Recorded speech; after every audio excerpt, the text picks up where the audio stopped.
Oi, você sabe o que é o X? Não? Vamos aprender?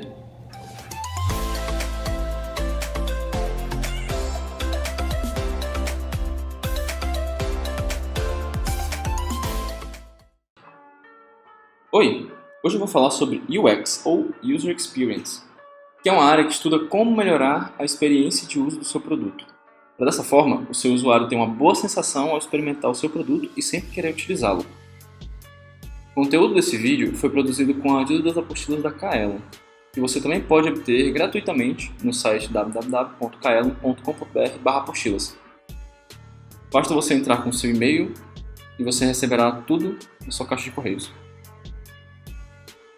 Bom, hoje eu vou falar sobre as 10 heurísticas de Nielsen, que servem como guias para evitar erros básicos, muitas vezes cometidos quando não se tem uma certa experiência de design.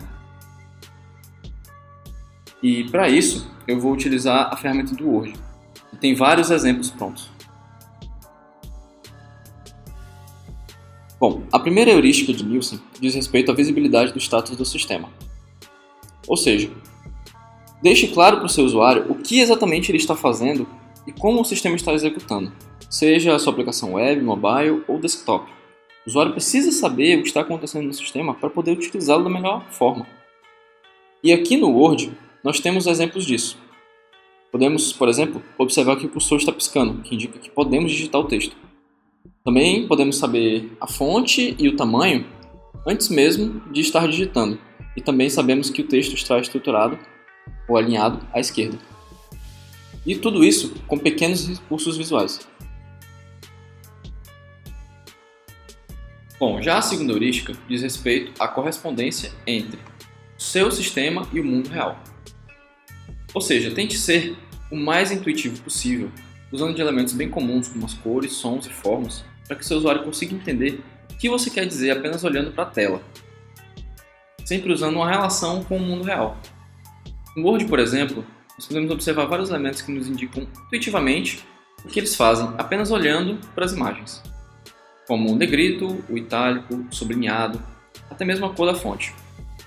Outros bons exemplos disso são utilizar a cor verde para botões de confirma, ou, por exemplo, utilizar ícone de soma para criar ou adicionar um elemento. A terceira heurística diz respeito à liberdade de controle do usuário. Ou seja, o seu usuário precisa ter o controle fácil para o que ele deseja fazer. Portanto, facilite o uso da aplicação o mais simples possível. Se ele consegue realizar a maior parte das tarefas com poucos passos, isso é um ótimo sinal. Podemos notar aqui no Word, por exemplo, que temos várias opções prontas de modelo, de temas e etc. Também podemos notar que existem várias funcionalidades bem intuitivas. Já a quarta heurística fala um pouco mais sobre a utilização de padrões e a consistência do estilo. Ou seja, não tente inventar moda, sempre utilize os mesmos padrões que o seu usuário já está habituado. Todos estamos acostumados, por exemplo, com a imagem de disquete para salvar o arquivo, ou então com a imagem da impressora para imprimir.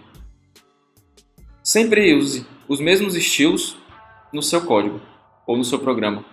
Repare que os mesmos estilos se aplicam a todos os botões do Word. Tente manter esse estilo ao longo de toda a sua aplicação, com os mesmos padrões de cores e formas.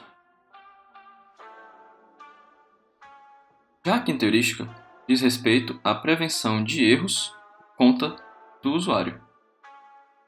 Caso o seu sistema encontre um possível erro, você deve notificar o usuário explicando o que pode estar errado e, se possível, dar a ele sugestões de como corrigir aquilo.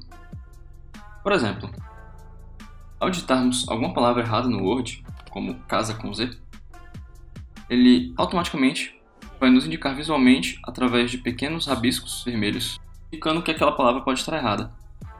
E ao clicarmos com direita, ele pode nos dar sugestões de outras palavras possíveis que ele reconhece como certas.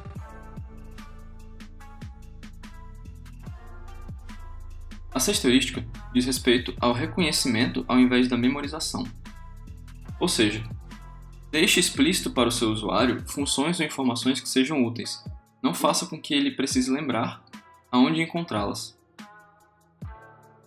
Um bom exemplo disso é, por exemplo, ao utilizarmos o Finder ou qualquer outro explorador de arquivos.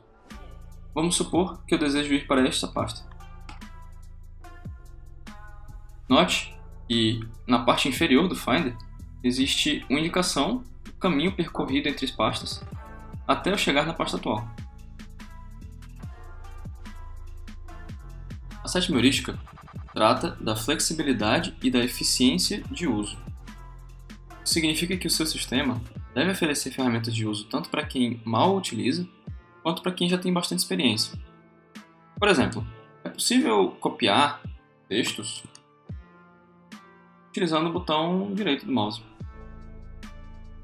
Repare que também é possível utilizar o comando ao lado, comando C ou comando V, no caso do Windows Ctrl C ou Ctrl V. Essas são funcionalidades que, a princípio, são pouco intuitivas, mas que agilizam bastante para usuários que já estão acostumados. A oitava heurística de Nielsen trata de uma estética e um design minimalistas. Ou seja, não dê informações extras desnecessárias para o usuário, pois essas informações extras podem acabar confundindo o usuário. Uma boa ideia ou exemplo de interface minimalista é a do Google. Note que a interface do Google é bem limpa, fundo branco, com a logo, uma caixa de texto e 2 botões.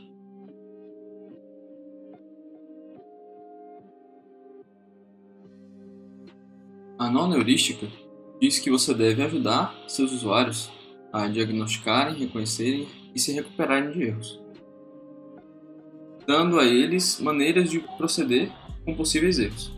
Para exemplificar isso melhor, eu vou tentar criar uma conta nova no Google.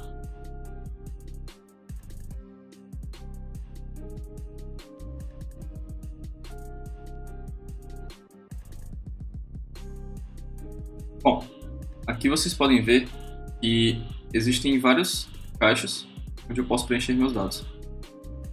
E a partir do momento que eu deixei a primeira caixa em branco, o Google me avisa que eu não posso deixar essa caixa em branco. Essa é uma boa forma de você sinalizar para o seu usuário que aquilo está errado e que ele pode consertar isso simplesmente colocando mais dados. A 10ª e última heurística diz respeito à ajuda e documentação do seu sistema. A documentação de ajuda às vezes é necessária, porém é bem melhor quando o usuário não precisa utilizá-la, pois muitos usuários acham ela chata e não têm paciência. Mas caso seja necessário, tente deixar de forma natural, mais próxima do usuário. Para exemplificar isso melhor, eu vou utilizar o site da Amazon.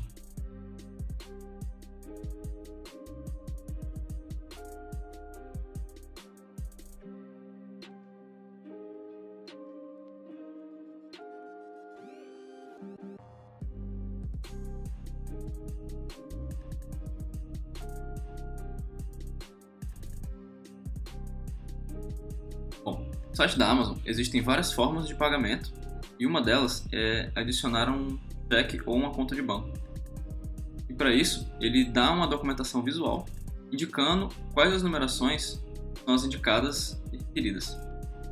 Essa é uma boa forma de documentar e dar uma ajuda para o seu usuário que talvez esteja um pouco perdido quanto à entrada de dados. Bom pessoal, esse foi o conteúdo que eu queria mostrar. Espero que vocês tenham gostado. E, se possível, comentem o que acharam, pois se vocês gostaram ou não desse conteúdo, é importante para trazermos mais vídeos falando dessa área. Obrigado pelo seu tempo e até o próximo vídeo, quem sabe.